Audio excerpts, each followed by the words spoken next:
And here we are. Everything is working.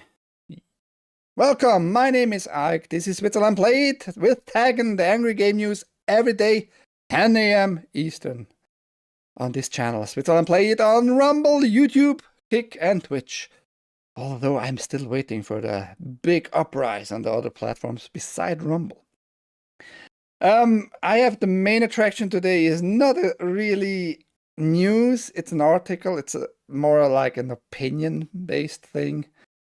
But I just found it too funny to not address it and just say how stupid people can be, and that we're not going to get rid of racism with that kind of stupidity. Just saying. But before we get to that article in particular, we have regular news. We have plenty of news. I had like difficulties actually to select. We have a lot of news just in general. One news that has become news just yesterday. There was a Kickstarter campaign going on for this app, Tinder for Games, video game discovery tool Ludoso or Ludoscene is now live. Back in February, we told you about Ludoscene, a forthcoming project that was setting out to become the perfect game recommendation machine, and crucially, it was aiming to do this via human curation, rather than any ghastly AI. Well, following a successful Kickstarter and the gathering of a wide selection of gaming experts, it's out today. Just go in the video description down below in the links.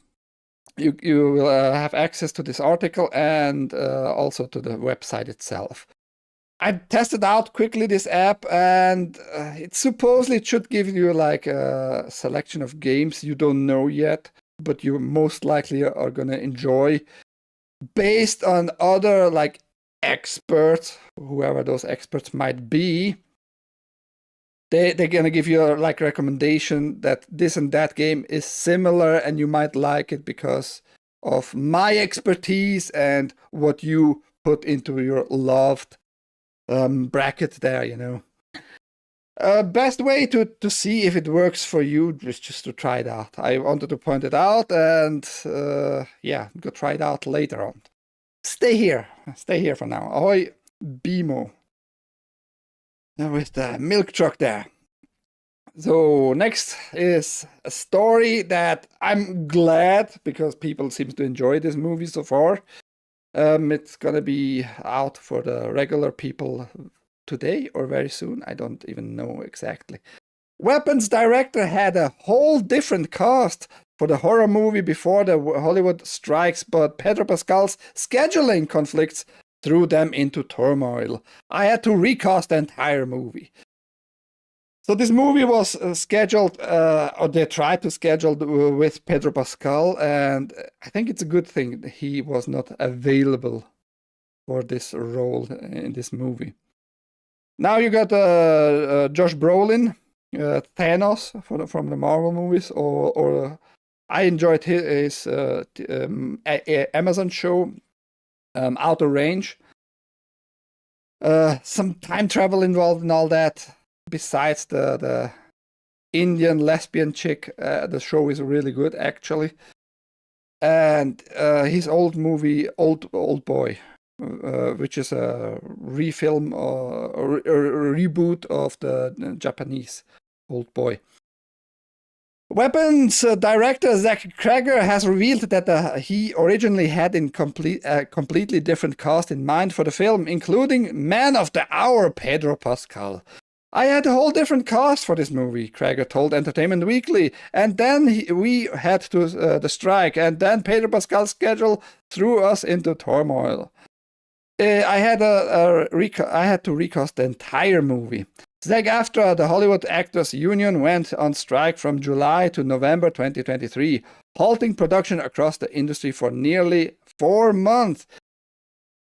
Yeah, I'm really glad. I mean, I don't think Pedro Pascal is like a super bad actor. He's just okay.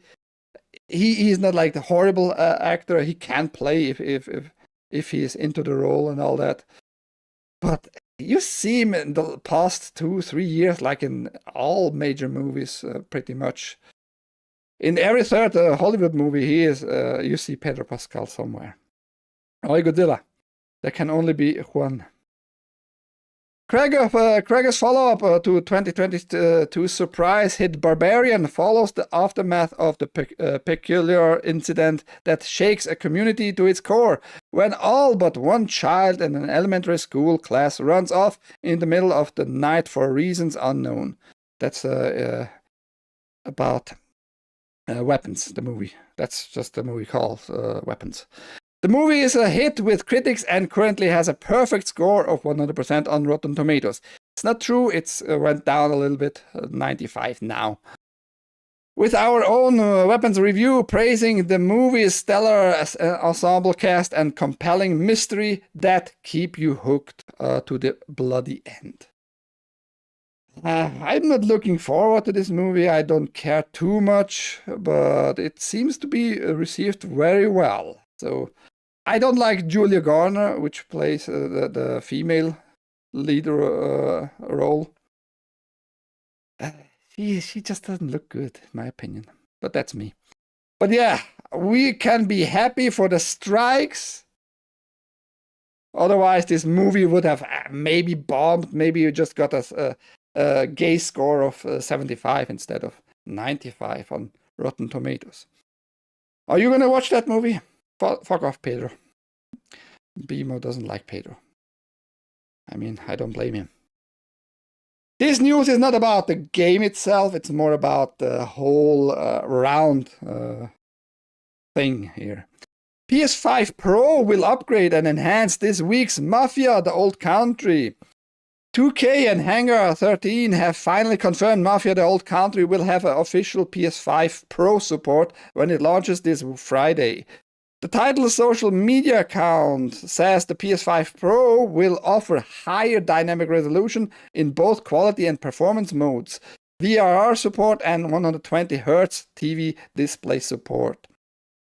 Up until now, the game's trailers have stated they were captured from PS5 Pro hardware, but it was not very clear if the upgraded PS5 Pro system was offering any actual benefits over the base PS5. Now we know what to expect on release day, 8th August, which is tomorrow. I want to talk about that we are now in a time where consoles are gonna firmware update their system to run games better, and just not just like all games, but like they are tuning now the whole console to particular games, which I don't like. I just don't like, man. I don't like this development in console gaming. We have this since roughly 2 decades now on PC with updated drivers every so often. In today's time, every month you get a driver update because new games come out, and Nvidia and AMD don't want to lose like the gamers, right? So it's nothing new in the PC segments, but in console, I don't like the way we're going. That just means they don't care too much to just adjust the games already from the get-go, you know? They don't care too much for that. From the game developers and from the hardware producers, manufacturers like Sony, for example, here. I don't think that's a good path we are walking on, because they're just telling you in your face, yeah, we're gonna maybe adjust, maybe. Depends on how big the game is gonna be. Yeah. She did maybe, probably not. I don't know why she doesn't do it, because I start every day 10 a.m. You know, just saying. I missed one time so far. I was too long in the shower. But even then, I started like the stream itself on point with the countdown, you know, with the counter there. Oh, we didn't include that actually. Fuck that. It's just about more verifications and websites. You have now X, you have Spotify, you have Telegram, which was a little surprise, not too much for me though. Xbox, Reddit also requests, demands age verification in the UK. I didn't include that news because it's gonna get worse and worse in the UK. There's a huge queue to get in the Battlefield 6 open beta before it's even out. There's a huge queue to get in Battlefield 6 open beta before it even starts. After IGN reported how thousands of people were sitting on the Battlefield 6 open beta menu screen on Steam yesterday, August 5th.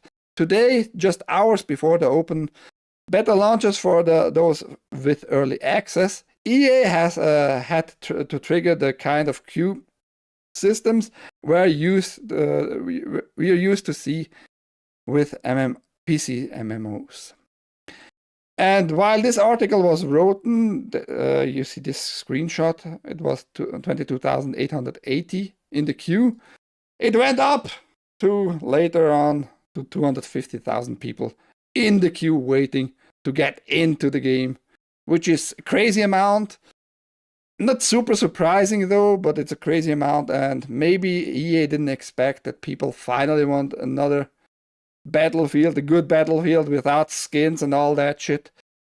I suspect the skin stuff will come at one point, but for now, EA promised like we don't want that stuff.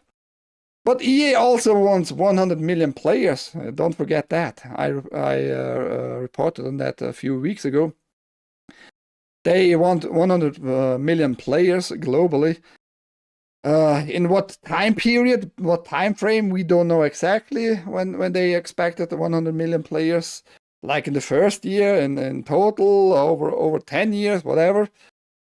But yeah, you need to do better probably if you wanted to keep up those numbers in general, like millions of players. And how many of those players who play Battlefield 6 want the online part? They tuned down the lobbying too from the Battlefield 2042 was 128 players in a lobby. They just halved that to 64 players in a lobby. And they're going to fill up the lobbies with bots if there are not enough players. I think they're going to have a big start, so they don't need bots at the beginning. Ahoy haste. I'll admit BF6 looks fun. It looks fun, but I'm just so not in competitive online shooters at all. I don't care for that. I'm more intrigued for the single-player campaigns and stuff like that. Little reports on upcoming studios. We need to point that out. Red Octane Games is a new studio dedicated to advancing the rhythm game genre.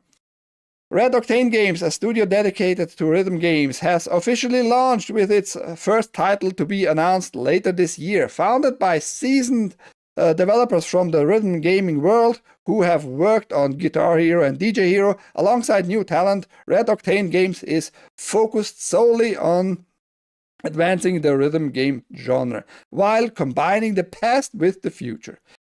And this article, you can read for yourself the rest, give you all kinds of names. I never was into those rhythm games that much. I played a few Saturdays with AudioSurf, people suggesting me songs, loaded them into the game and played it and chatted with the people. But those Guitar Hero stuff, I was never into those. But it's a big popular genre, and finally a new studio is dedicated only to that. I think many people are going to be super happy, and hopefully we're going to get good games for those people who are into that stuff. Competitive, I'll drink and play and goof off. Yeah, but don't you play those games online in competition? I'm just saying, man. I'm just saying. By the way, ahoy Godzilla. So this studio just opened and another one just closed. Firestoke is closing its doors after running out of runway. Scottish indie games publisher Firestoke is now in the process of closing its doors, CEO Paul Farley has announced. Despite being on the path towards profitability, the harsh reality is that we ran out of runway and found the current fundraising environment a hurdle we couldn't overcome, Farley wrote. In the year of a hit game, unfortunately, there wasn't any way to continue the journey. I'll also be managing the closing of the company in the best possible way. Although Firestoke is winding down, our values of transparency, honesty, and fairness still apply. They have a few games. Those games I checked out on their web page look more like just mobile games, but they were all released on PC, Switch, PlayStation, and Xbox. I wish them the best for the rest of their career there. But yeah, the games didn't look like very intriguing to me. So maybe make more interesting games. I don't fucking know. But sorry to hear for you. Yeah. Better news though for everybody who is into that stuff.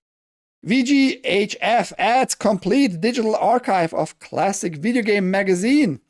Before EGM, GamePro, and a legion of other video game magazines, Computer Entertainer was one of the first publications to cover the industry in the early 80s. Now, the Video Game History Foundation has announced that it has acquired the rights to post the entirety of Computer Entertainer's 8-year run online as part of its free digital archive. That's a big archive, I guess. Hey, Evereden, you're so lame. You're so lame. We just all made fun of you, by the way. No, we did not. Only me. Computer Entertainer was owned and founded by sisters Mary Lou Badeau and Celeste Dolan in 1982, and it was the only video game focused magazine to survive the infamous crash of 1983. As a result, Computer Entertainer was one of the few publications that had stories about the aftermath of the crash, as well as the period before and immediately after the North American launch of the Nintendo Entertainment System in 1985. The magazine also had some of the earliest reviews for the NES titles, including Metroid, The Legend of Zelda, and Super Mario Bros. And I included the link, by the way, of course, for this article too, and of the video game history archive there, which is just very plain and simple, structured, and you can watch all kinds of magazines there, videos and behind the scenes and stuff. The VGHF Digital Archive already features over 3,000 out-of-print video games magazines, as well as hundreds of trade magazines that weren't available to the general public. The archive also includes rare artwork, videos, and other behind-the-scenes materials from the past 4 decades of gaming.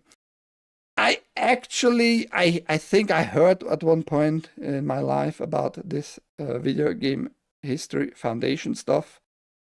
But now, I point out, they are becoming bigger. Everything is for free, by the way. You can watch and see everything they have on the platform there for free. Good thing. Preservation, man. Preservation. Rumble is to blame for not auto-refreshing. I mean, no, let's blame Evereden still. Why not? Why not Evereden? I know, right? I don't get it. Even when the bar is scrolling at the bottom, it still doesn't do it.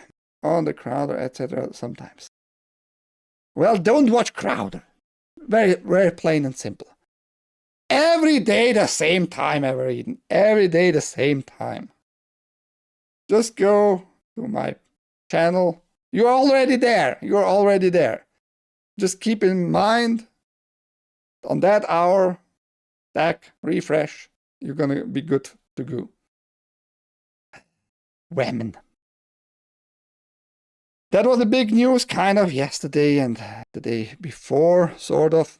Hulu, as we know it is shutting down in 2026. Disney Plus is set to consume Hulu in all its content with the 2 platforms, fully integrating into a single unified app by 2026. Disney CEO Bob Iger says customers will still be able to buy Hulu and Disney Plus subscriptions separately, but the new unified app is set to deliver an improved consumer experience, according to Variety. when I read stuff like that, consumer experience and improved stuff, they just mean they want to save money somehow. They don't give a damn about your experience. Just to be very fucking clear here. Today we are announcing a major step in enhancing our streaming offering by fully integrating Hulu into Disney Plus, said CEO Bob Iger and CFO Hugh Johnston in prepared remarks during the company's quarterly earnings. This will deliver a powerful entertainment package combining top-tier brands and franchises, general entertainment, family programming, news, and industry-leading live sports, all within a single app. The integration is primarily a cost-saving move. Yeah, no shit.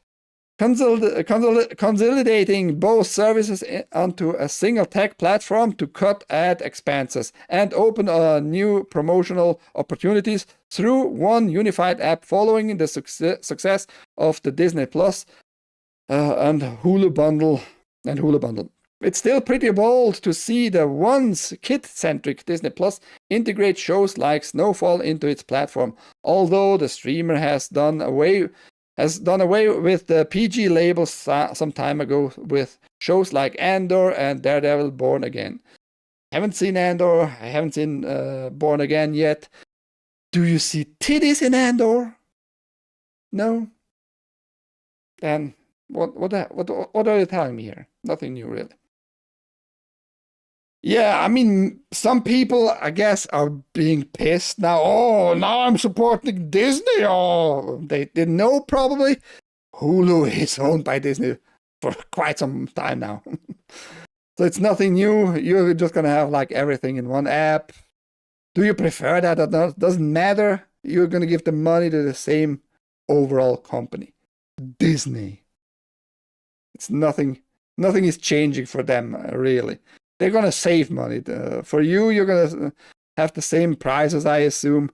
You have here down below in the article all the prices for those services. And they might change the price, actually, maybe making it a little bit cheaper for a while before they raise it again, whatever. Who knows? But yeah, there you go. If you are an ESPN's fan, sports fan, you're going to go to the Disney overall app. I'm not going to open D Plus for sports. It's a dumb idea. There we have one. Haste. Doesn't matter. It's what it is. It's owned by the company anyway. So you might see like the ads you don't want to see. Maybe like more kids movie ads. But they're gonna adjust that. I'm pretty sure they're gonna adjust that. All that crap.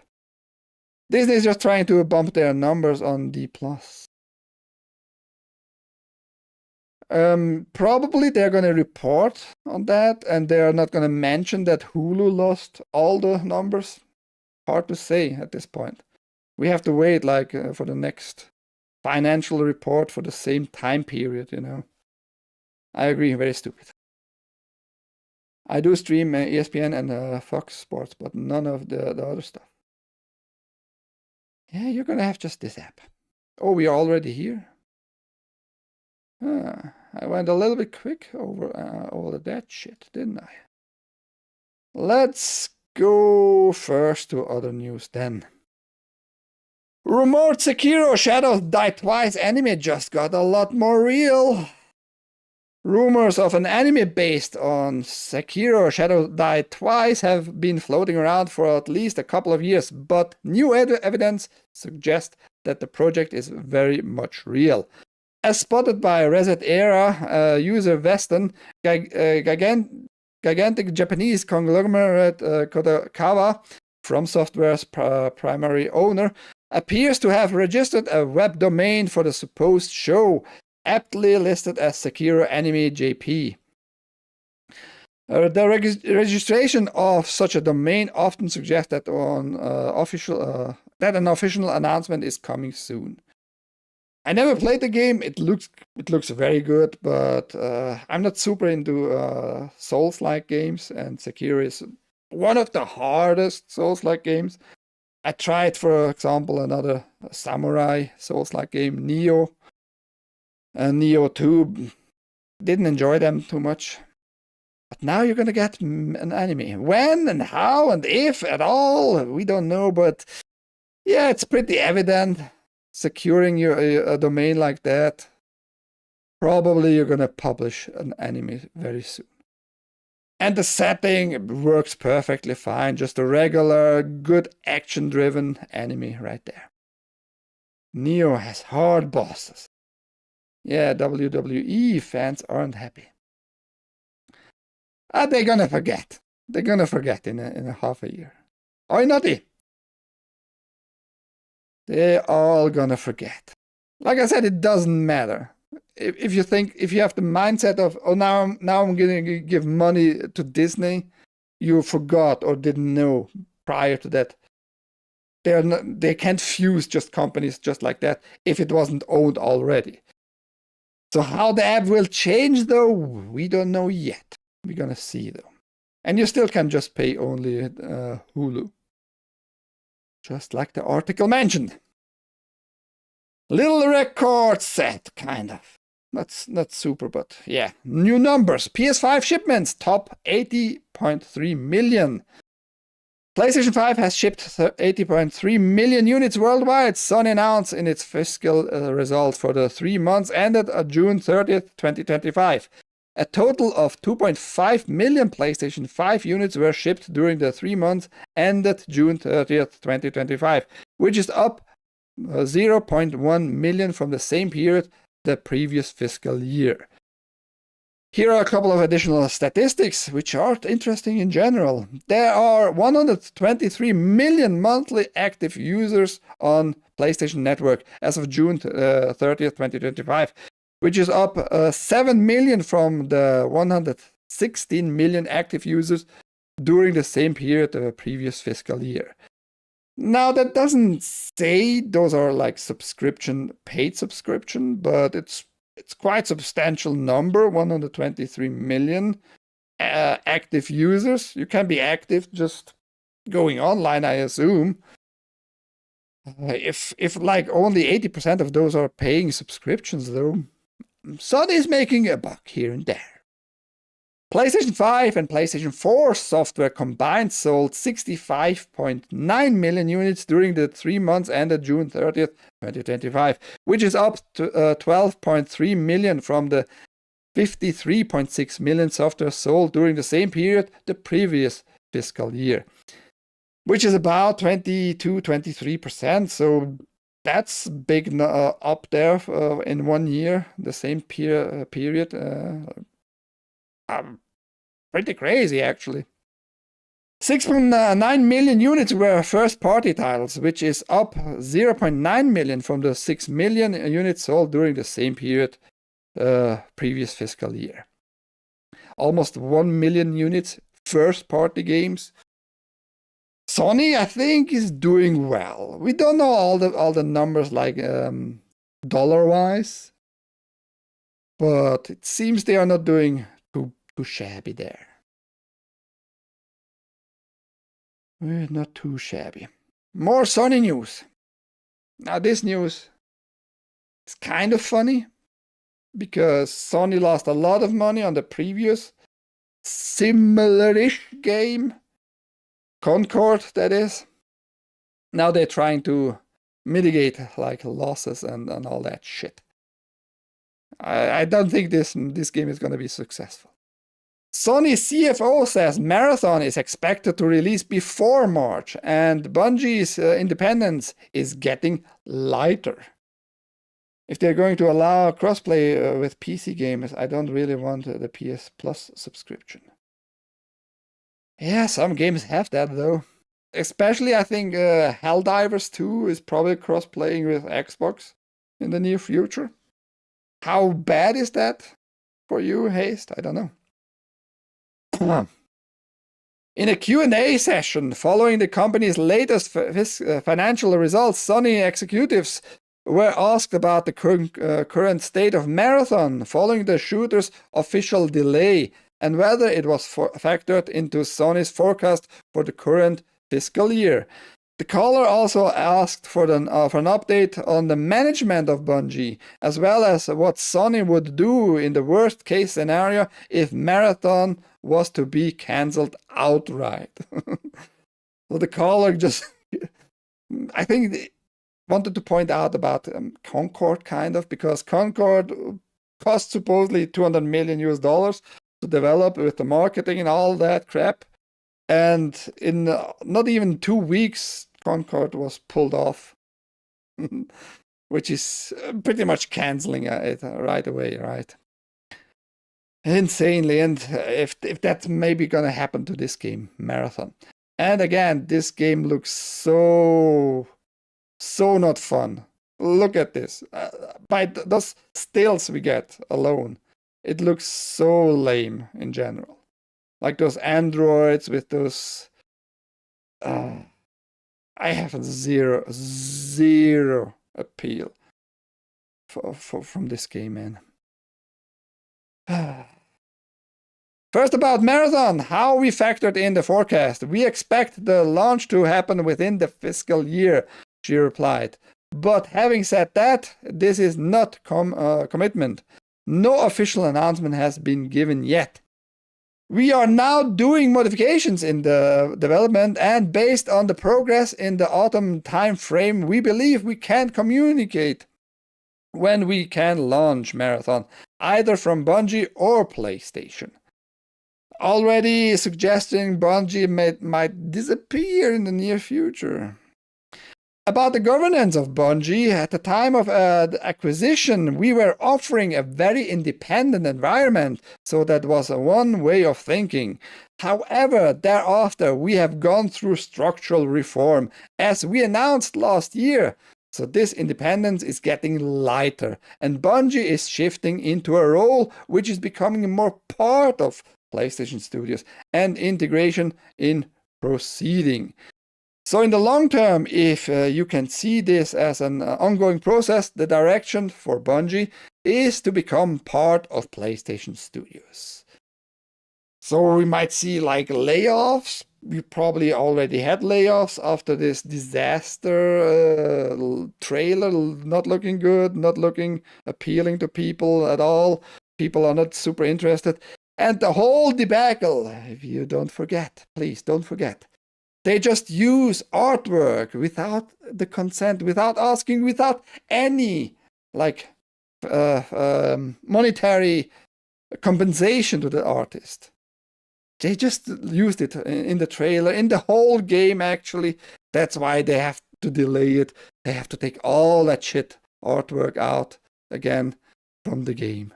Sorry, the artwork itself is not shit, but it is shit that it's in, for Bungie at least. Bungie been dead since Destiny, meh. Shell of Bungie already. Yeah, I mean, I don't care for them anymore. Bungie was for me the old name about Halo, right? But since Halo 4, I have zero interest in that franchise. And I think, was Halo 4 still Bungie? I don't even remember at this point.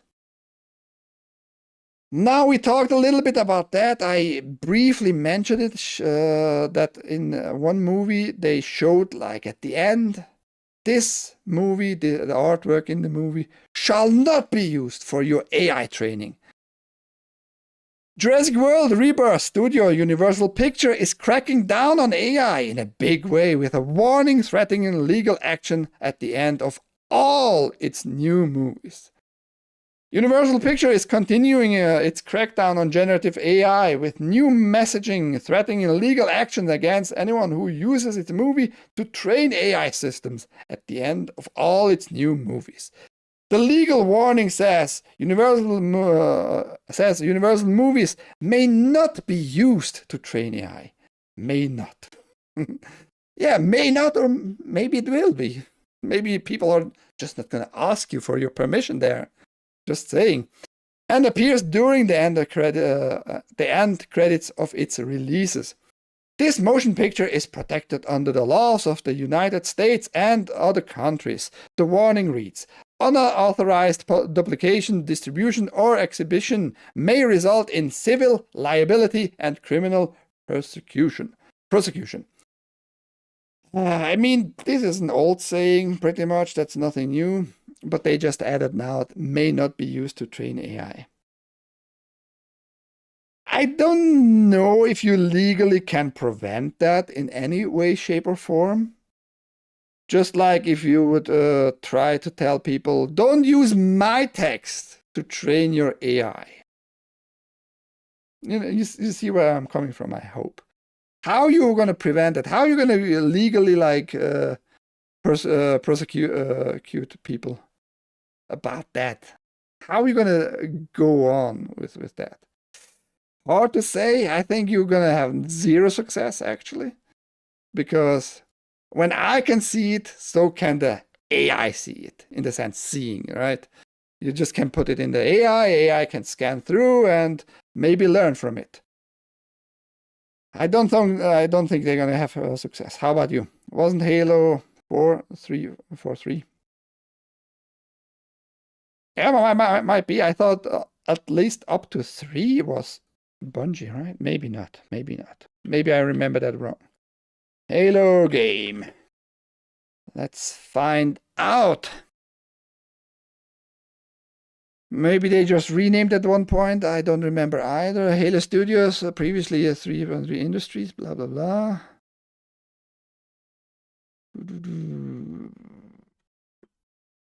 Bungie. We are not developers, Bungie. Now we're on the right side. Give me just the game list. How about that? Buyout and Destiny 2007. Halo 3. Recon. Bungie changed the game title Halo 3. So Halo 3 was still Bungie. In April 2010, Bungie announced that it was entering into a 10-year publishing agreement with Activision Blizzard. That's why I pretty much lost my Destiny account. I didn't got it transferred in the 2 weeks they gave me. 4. I guess 4 was not Bungie anymore. Up to 3 at least, yeah. So we have up to 3 Bungie. Not that it matters, because Bungie is fucked at this point, right? Like just we saw it. The Sony CFO telling us, yeah, the independence is getting lighter. Companies can afford the legal fees to fight this stuff. I mean, sure, they can afford, but I want just to know, like, how you can argue that in the first place. You know what I mean? How are you going to argue that? I don't see any legal way for them, really. Okay, we have enough time to talk about the big article I want to mention. I haven't seen the anime. I just downloaded this one episode to get the screenshot for the thumbnail, which is this lady, Samu, however you want to pronounce her name. The whole thing is stupid, but yeah. This popular new anime finally fixes a terrible trope for black characters. What is the terrible trope? It's not really told what's the terrible trope, but yeah. Gachiakuta is one of the most anticipated anime to release this season. And so far, it's living up to those expectations. However, nobody could have predicted how perfect the English dub would be at casting the voice of Samu. Most anticipated? Sure. That all already tells me that you are not an anime fan, because I mean, you're gonna see more evidence about not really being a big anime fan here. Episode 4, titled Cleaner HQ and released on August 3rd, officially introduced Samu, voiced by Kenisha Thompson. Oh yeah, very, very black female name right there.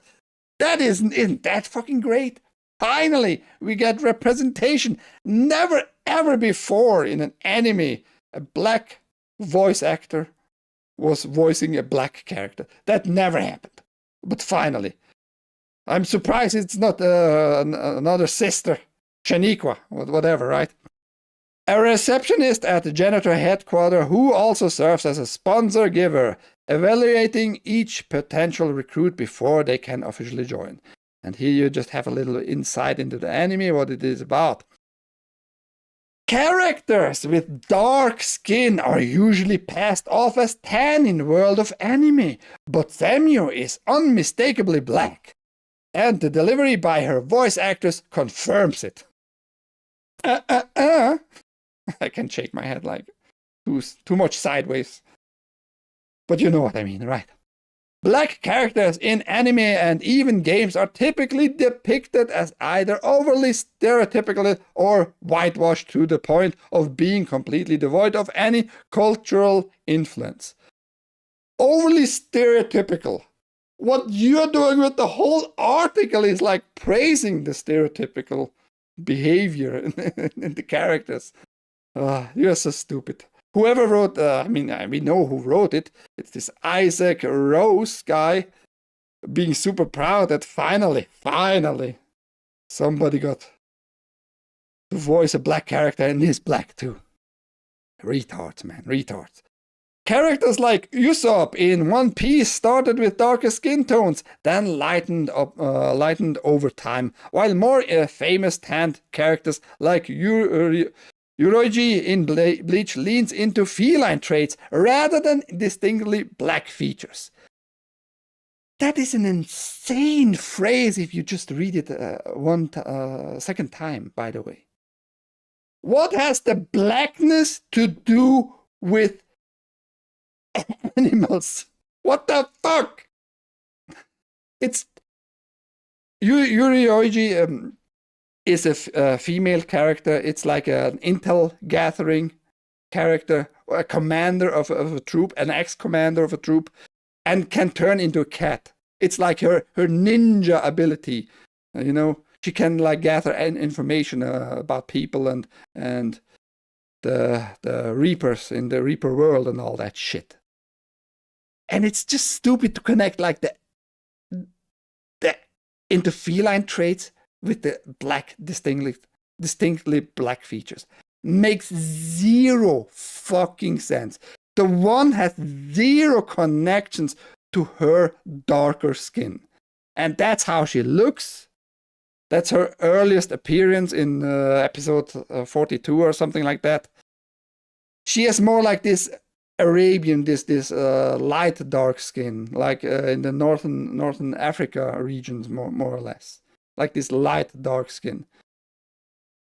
That's just her character. This is just depicted like that. And she didn't got lighter or darker overall. She got more refined because the anime over the run of about 8 years or so got like more refined. The hair got more detailed and all that crap. Her turning into a cat has nothing to do with her black skin. As a cat, she's black. But what has the one to do with the other? I have zero fucking clues, man. I have zero ideas why you even would bring that up. I'm going to read that phrase again. Because it's fucking mind-blowing how those people think in general. Characters like Usopp in One Piece started with darker skin tones, then lightened over time. Which is also not really true. He just got like also more refined over the decades of the anime. While more famous tanned characters like UrhG in Bleach leans into feline traits rather than distinctly black features. Her role, her abilities in the anime have nothing to do with black features. What are black features at this point, by the way? What do you expect from her? This is insanely stupid to write it this way. Why you would do that, I don't know. Just to make me laugh about your insanity? Maybe. Crazy. Most English dubs are garbage. I don't listen too much English anime, but in German, actually, they do often very good jobs in the dubs. And there are a few animes that actually got, like, from the get-go, English dubs first, by the way. The most famous for me is Vampire Hunter D Bloodlust. You got the Japanese dub, I think, like 5-6 years later after the release, actually, which is weird. But that's how they wanted to publish it.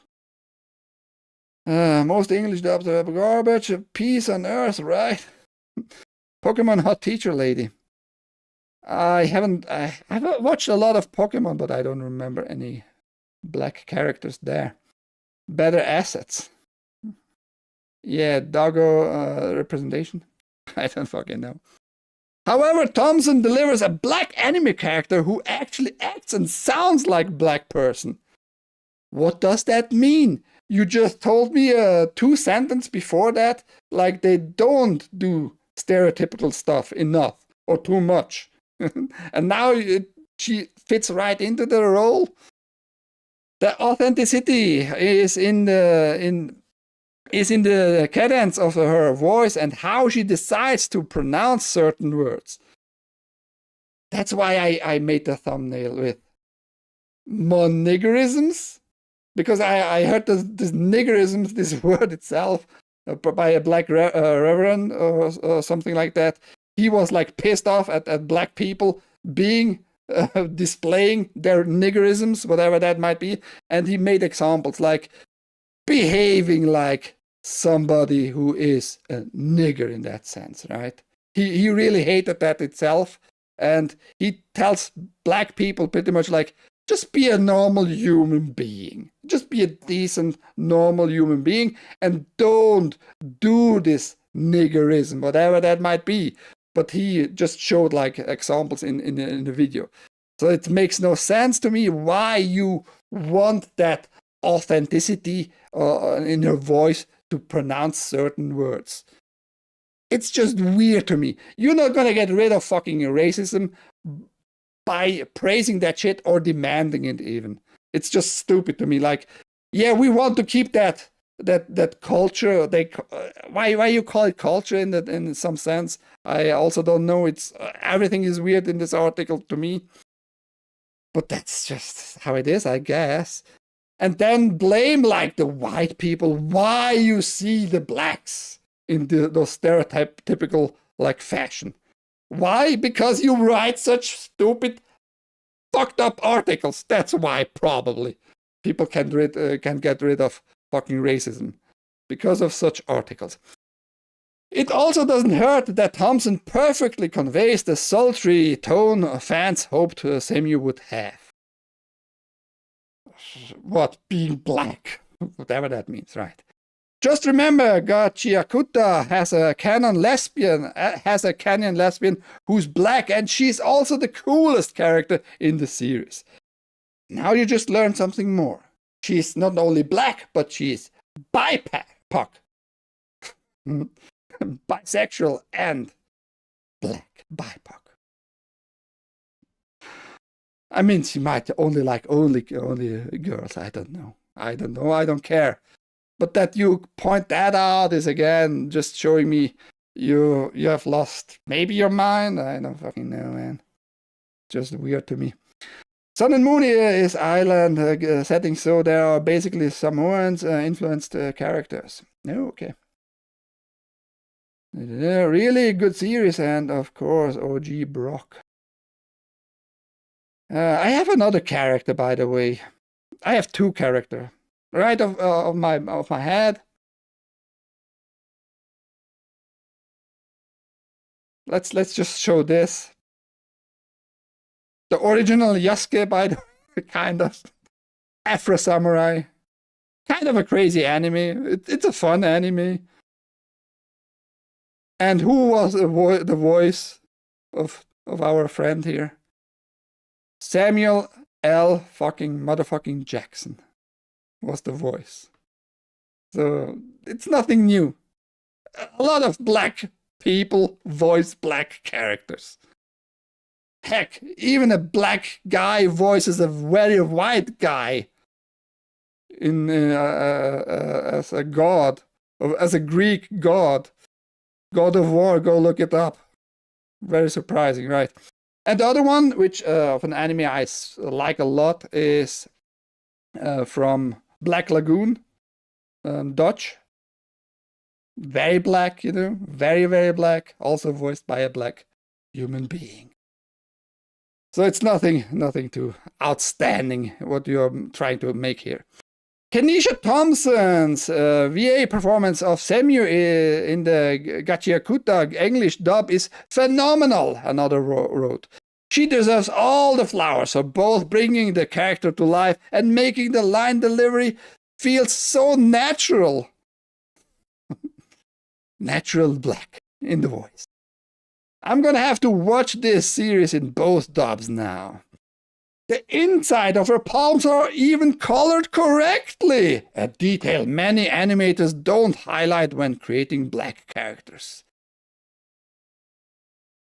What do you mean, colored correctly? Just lighter, like every human being, pretty much almost every human being has? Like all the palms are a little bit lighter inside than in the first place? And that is a cost thing, by the way, in anime. You can make all the details work, and in anime, it's not like the creators of those animes don't know about those anatomical correct skin tones and all that shit. They all know that they are artists. They all know that, but it is a cost-effective measure not to include like those details, because it doesn't change anything in the story. It doesn't change anything in the character behavior. It doesn't change just jack shit. If you have the time and money to do it, they're gonna do it. Just saying. But yeah, whatever. OJM. Before it was forced inclusion, basically the protagonist for the most of the first 3 seasons was one of the best characters. Hail, friends. I may be repeating what was said, but Bleach wasn't meant to be black. She is just tanned. Lol. Tosen from Bleach was black. Tosen was very black and very powerful character too, yes, for sure. He was blind, yeah. She's just darker skinned. You can call her black. It's more like maybe like Arabian, South African, maybe Indian kind of, like that tone of the skin. You can call her black. I don't care though, but you need to hear that phrase again, I guess, or see it with your own eyes. Like UrhG in Bleach leans into feline traits rather than distinctly black features. Just 2 completely separated traits and features connecting here together for no good reason. JM. For no good reason. Let me just sack you this. Shit. Anime rarely ever gets black, darker skin characteristics right. A third fan confirmed. Confirmed? What does that mean? You don't know them? Do you know all of those writers of some random, very random X fucking posts? You don't. And a lot of the time end up doing pretty racist and annoying stereotypes. They're also saying here that her design is good, which it is. Semu is the GOAT. You're just confirming in the whole article stereotypes. You're just being stupid. You're not thinking it through what you wrote here. That's amazing. That amazes me most. It's insane, but it is what it is. The response to Semu's anime debut has been so positive that Thompson even weighed in with a post on X writing, "Wow, y'all really know how to make a sister feel special." Something like that. I just imagine she does that in her living room or where she is writing that at the very moment. Thanks for all the love. The praise got so loud the official Crunchyroll account even acknowledged it with a Semu appreciation post. Good job there, I guess. Crunchyroll, whatever. The anime series is adapted from the manga Gachiakuta by Kei Urana, which has been serialized in Kodansha's weekly shonen magazine since 2025. It marks Urana's first full series following her earlier one-shots, Nokaze and Shikido. This year, the story gets the anime treatment from Bones Films, the studio behind Vigilante My Hero Academia Illegals. The series is still early in its season, making it a great time to jump in and give it a chance. I mean, I've just glanced over the one episode I downloaded for the screenshot. It looks good. It looks interesting. They're having some powers in a world where toxic material gives you power and all that. It all looks fine so far, what I've seen of those little clips there. But I wouldn't give it a chance because of this article. This article would not make me go to this anime, just saying, man. And not in particular about this character. I don't know jack shit about the character. But you praising it that highly, that stupidly, just makes me like think you're out of your fucking mind. You're just insane. You're not gonna get rid of the racism in this manner, man. It's insane how you wrote the whole thing here, in my opinion. In my humble, retarded, very white opinion. It's just so crazy. Sounds like an environmentalist anime. I don't think so. It didn't look anything what I saw about environment. It's about powers, anime characters, powers, and all that shit. I might look it up now, but it's just got the fourth episode so far, so it's nothing too far into the release state of the whole anime. But yeah, I didn't thought I would just rush through everything today, but I did. I actually yeeted 3 articles out of my stuff here, but I wanted to have enough time for this article. What are your thoughts on people like mentioning stuff like that and connecting dots where no dots are, like feline traits with black skins for no good reasons? I think it's insanity. I think you're just gonna make society worse off by such articles. We have a few minutes. I'm gonna stick with you for 2-3 more minutes. Then we call it a day of news. Any other thoughts about any articles, by the way? That's all about what I want to know. Are you thinking about those articles? Are you memorizing any of those words I ever tell you in my news every day, 10 a.m. Eastern, here on this channel, Switzerland.playit, on Rumble, on YouTube, Twitch, and Kick? Do you memorize anything of it, or are you just here for my silly rants? I don't know.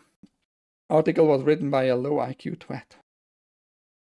Oh, that's a hate crime, calling a black guy a low IQ there.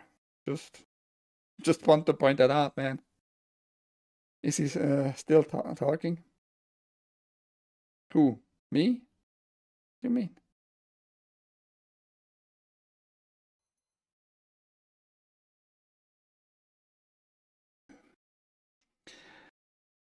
I don't know what BMO means. What does Eden think? I don't know. She is sometimes in Discord, just gives me a punch in the face and runs off and doesn't tell me anything else.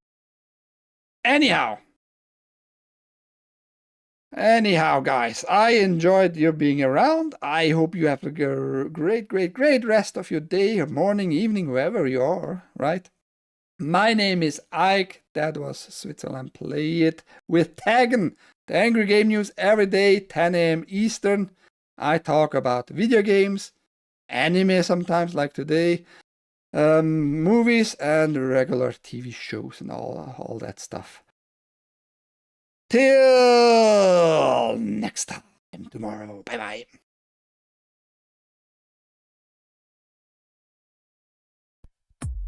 bye.